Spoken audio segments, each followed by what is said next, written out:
बार बार आ रही असफलता से घबराना नहीं है मेरे दोस्त। कि बार बार आ रही असफलता से घबराना नहीं है मेरे दोस्त। एक दिन तुम ही इस असफलता में से हटाओगे और सफलता हासिल करोगे। तो दोस्तों, पूरे जज्बे के साथ मेहनत और प्रयास हमेशा करते रहना चाहिए।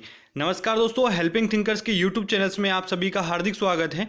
मध्य प्रदेश हाई कोर्ट की ओर से जो चतुर्थ श्रेणी के इंटरव्यू जिसके संदर्भ में रिजल्ट आज, उससे संबंधित आपके जितने भी डाउट हैं वो सारे डाउट इस वीडियो के अंदर मैं सारे डाउट आपका क्लियर करने वाला हूं कि क्या चयन सूची वालों का क्या होगा, प्रतीक्षा सूची वालों का क्या चांस हैं और क्या अपात्र पाए गए उनके लिए भी कुछ हैं, या अब आगे की ज्वाइनिंग प्रोसेस क्या रहेगी। इन सारे जितने भी आपके सवाल हैं, इन सारे सवालों के जवाब इस वीडियो में मैं देने वाला हूं।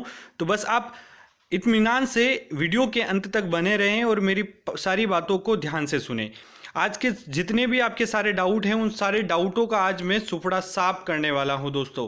चयन सूची, प्रतीक्षा सूची, अपात्र वाले सारे बच्चों के लिए ग्रुप डी चतुर्थ श्रेणी की भर्ती के संदर्भ में वीडियो है दोस्तों। तो नमस्कार दोस्तों, एक बार पुनः आपका स्वागत है। आइए शुरुआत करते हैं। तो सबसे पहले अगर मैं बात करूं कि आपके जो प्रश्न हैं उसमें कि सबसे पहले, क्योंकि जो भी जितने भी जिलों का इंटरव्यू हो चुका है और फाइनल रिजल्ट जो उनका आ चुका है, तो उसमें तीन चीज़ें हमको देखने को मिलती हैं: चयन सूची, प्रतीक्षा सूची और अपात्र विद्यार्थियों की सूची। तो दोस्तों, चयन सूची का मतलब तो आप समझ ही सकते हैं कि जिनका सिलेक्शन हो चुका है। प्रतीक्षा सूची, वेटिंग में आखिर बच्चों को क्यों रखा गया है? क्या वेटिंग वालों को भी कुछ मौका मिल सकता है मतलब अंदर आने का? और अपात्र बच्चों, दोस्तों अपात्र जिसको माना गया है, अपात्र किसी भी डॉक्यूमेंट्स की वजह से बाहर किया गया है, तो कुल मिला के आप यहीं पर आप थम जाएं, क्योंकि आपके लिए अब कुछ नहीं है। जो अपात्र घोषित कर दिया गया है उसका कोई भी मतलब नहीं है, उसका इंटरव्यू ही नहीं हुआ, ऐसा मानकर आप चले। अब रही बात चयन सूची और प्रतीक्षा सूची के बारे में मैं बात करूंगा। इसके बाद ही आपके और भी प्रश्न हो सकते हैं कि सर ज्वाइनिंग प्रोसेस क्या रहने वाली है, क्या वेटिंग वालों को कोई चांस मिल सकता है, सभी के इंटरव्यू के नंबर क्या हमें दिखाई देंगे। तो इन सारे मुद्दों पे अगर मैं आपका एक एक प्रश्न लूँ, तो सबसे पहले दोस्तों चयन सूची वालों की बात करता हूं, यानी जिसका सिलेक्शन हो चुका है, लेकिन अभी जो रिजल्ट आया है ये सिलेक्शन नहीं है आपकी। इसके बाद एक और फाइनल स्क्रीनिंग होगी, जो डॉक्यूमेंट स्क्रीनिंग होगी, जिसमें आपके द्वारा जो इस परीक्षा के लिए जितने भी डॉक्यूमेंट्स मांगे गए थे, जितने भी वैलिड डॉक्यूमेंट्स, तो वो सारे डॉक्यूमेंट्स चेक किए जाएंगे। आपको उस जो रिक्वायरमेंट निकला था उसके संदर्भ में उसका स्क्रीनशॉट भी मैं आपको दिखाऊंगा। तो आपका डॉक्यूमेंट स्क्रीनिंग होगा, यानी जो आपने फॉर्म भरे होंगे, जो जो उसमें डॉक्यूमेंट्स लगे होंगे, वही डॉक्यूमेंट्स एक बार पुनः पूरा जो एमपी हाई कोर्ट का जो मंडल बैठेगा उसके समक्ष आपके डॉक्यूमेंट्स की जांच होगी। कोई डॉक्यूमेंट्स फर्जी तो नहीं है, इसकी पुनः जांच होगी। आपके डेट ऑफ बर्थ, आपका एडमिट कार्ड, आपका फ़ोटो, आपके सिग्नेचर सब मिलान कर रहे हैं कि नहीं। अगर ये सारे मिलान कर रहे हैं तो आपका कोई दिक्कत नहीं है, आपका सिलेक्शन तय है। रही बात वेटिंग वालों को, क्या आखिर वेटिंग में बच्चों को क्यों रखा गया है? तो दोस्तों, वेटिंग में रखने का बस एकमात्र इतना सा कारण है कि जो चयन सूची में जिन बच्चों के नाम हैं, उन चयन सूची में अगर किसी बच्चे का नाम होने के बाद अगर उसके डॉक्यूमेंट्स में किसी भी प्रकार का कोई भी गड़बड़ी पाई जाती है, तो उससे जो नीचे वाला जो बच्चा है यानी वेटिंग में जो है उसको कहीं ना कहीं चांस मिलेगा। और दोस्तों, जो जिसने भी फॉर्म भरा होगा, तो कहीं ना कहीं मुझे नहीं लगता है कि बहुत ज़्यादा बच्चों के जो हैं फॉर्म डॉक्यूमेंट, मतलब उनके पास ओरिजिनल डॉक्यूमेंट्स नहीं होंगे, जिस कारण से बहुत सारे बच्चे बाहर होंगे, ऐसा मुझे नहीं लगता है।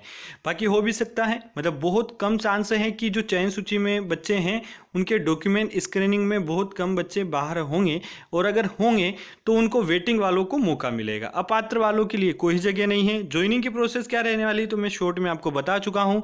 आपका जिस जिले के भी आप विद्यार्थी हैं वहाँ का आपका इंटरव्यू हो चुका है, उसका फाइनल रिजल्ट अगर आ चुका है, तो उसके बाद में एमपी हाई कोर्ट की ऑफिशियल वेबसाइट पे या चयन सूची में आपका जो जिसका भी नाम है, तो उनको जो है चयन सूची में जिनका भी नाम है उनको मोबाइल नंबर के माध्यम से या उनकी ईमेल आईडी के माध्यम से सूचना दी जाएगी, या एमपी हाई कोर्ट की जो ऑफिशियल वेबसाइट है वहाँ पर भी ये जानकारी अपलोड की जाएगी कि जो आपको कब बुलाना है। उसके बाद आपका डॉक्यूमेंट्स स्कैनिंग एक बार होगा, तो सबसे पहले आप अपने जितने भी डॉक्यूमेंट्स आपने फॉर्म भरने के साथ में लगाए थे, आपका ओरिजिनल डॉक्यूमेंट्स, इसके बाद में मैं एक डॉक्यूमेंट से संबंधित भी वीडियो बनाने वाला हूं कि ताकि आपको अगर आपको ज़रूरत लगे तो आप मुझे कमेंट बॉक्स में बताना, नहीं तो कोई आवश्यकता नहीं क्योंकि आप विद्वान लोग हैं।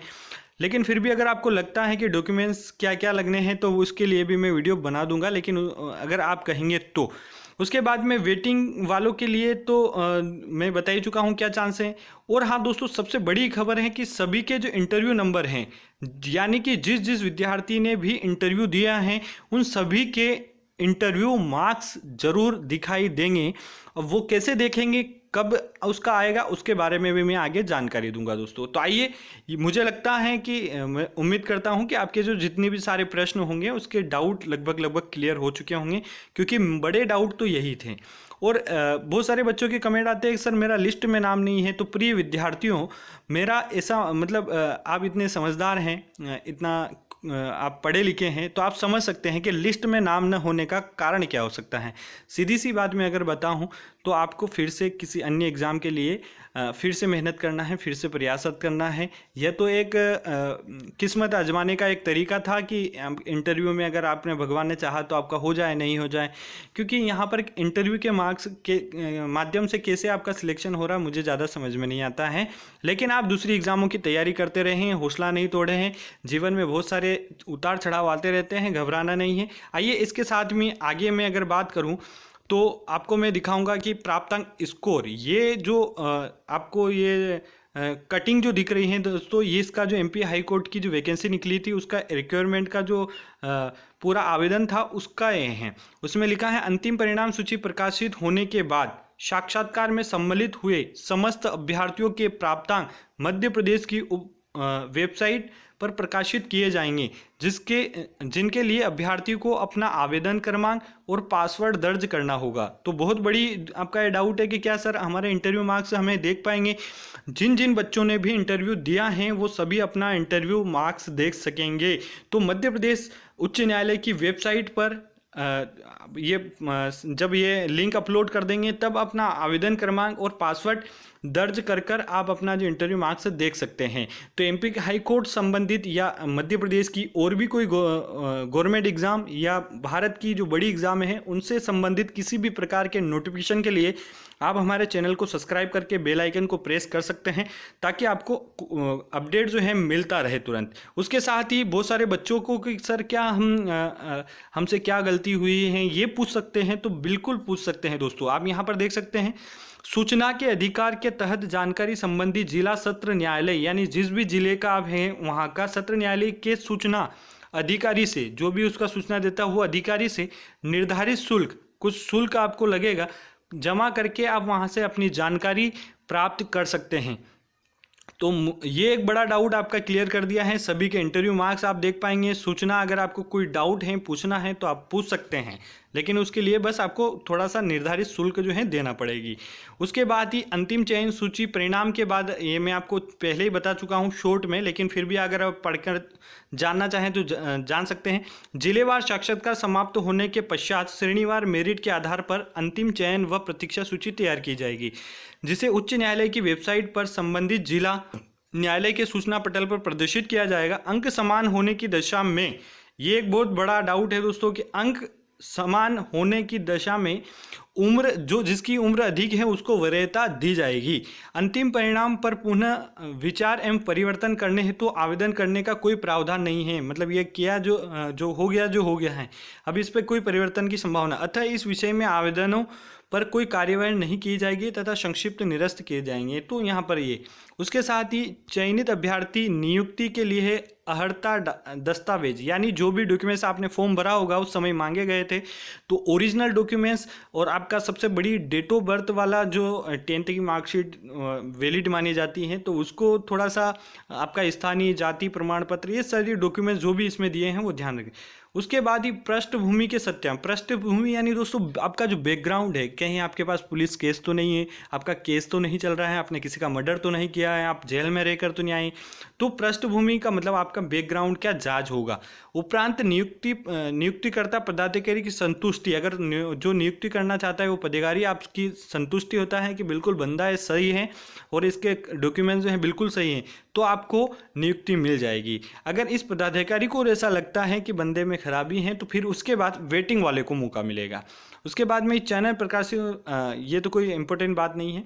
तो ये बड़े डाउट थे जो मुझे लगता है कि मैंने आपके सारे डाउट क्लियर कर दिए हैं, लेकिन फिर भी अगर कोई भी आपका डाउट रह जाता है तो आप कमेंट बॉक्स में कमेंट कर सकते हैं। उम्मीद करता हूँ ये जानकारियाँ पसंद आई होगी और आप लोगों को मेरी ये जानकारियाँ पसंद आती होगी, तो प्लीज़ वीडियो को लाइक कर लिया कीजिए और दोस्तों के साथ शेयर करके चैनल को सब्सक्राइब कर लीजिए। बहुत बहुत शुक्रिया दोस्तों, मिलते हैं अगले वीडियो में, तब तक के लिए शुक्रिया। जय हिंद, जय भारत।